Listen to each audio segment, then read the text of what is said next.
My name is Lars. I'm the owner of OC Ramps. So what we do is we pre-cut and pre-drill all the ramp pieces, package them in a kit, and then we ship them all over the world.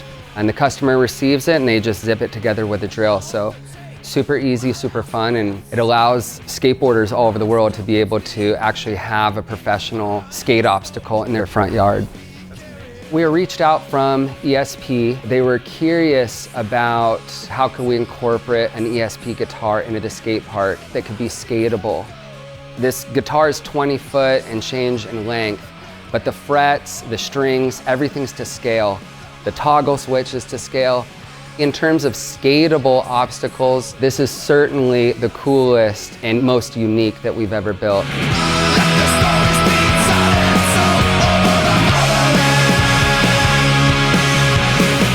When I was growing up and got into punk rock, it was all about skateboarding.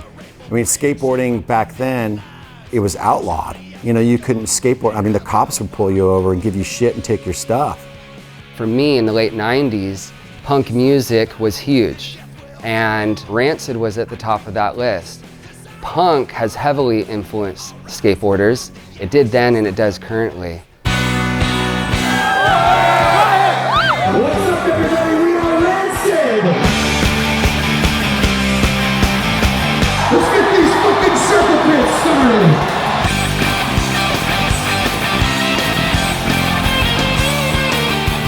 The attitude of punk rock and skateboarding was a natural fit. The punk rock skate culture was one and the same. That was your mode of transportation.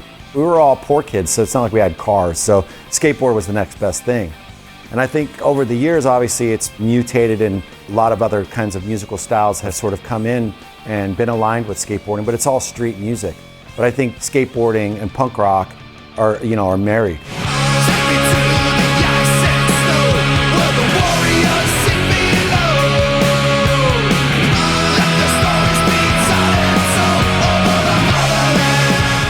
Well, since I've been with ESP, I've tried different guitars that they make. Ted from Death Angels, I've used his model. I've used a lot of the other Vipers. Even the Millie Petroza. I mean, that thing's fucking a beast, right? And I've used all these at some point to record or whatever. They're all so solid. The consistency in what they make is what really sells me. And the thing that I loved about the Volsung, it was like sturdy. It was like a Mack truck, And no matter how much I beat it up, it would stay in tune. The Volsung's been part of the ESP family now for a while, and it's been very successful. It's not just your typical Viper guitar. It's thinner, it's lighter, it's super playable, which is what I needed because in the bands that I'm in, there's all kinds of different styles, and I needed a guitar that was so versatile that could fit in and do different things, whether it's ska or punk rock or more mid-tempo-y, kind of chunky, kind of Ramones kind of stuff. And being able to use just the one guitar, it's like I can manipulate the tone or the volume and the pickups as well and get somewhat close to how I originally recorded it or whatever it may be.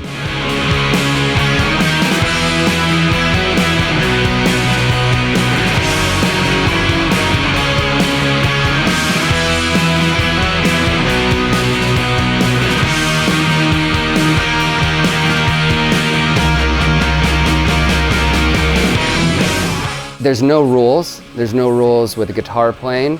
You could play metal, you could do solos, you could do rhythm, you could play jazz. I think skateboarders inherently are artists. They're unique in the sense that they have their own style. Yes, you could be on a skate team, but generally speaking, you're not skating as a team, you're still skating with your unique style. And it's the same with guitar playing.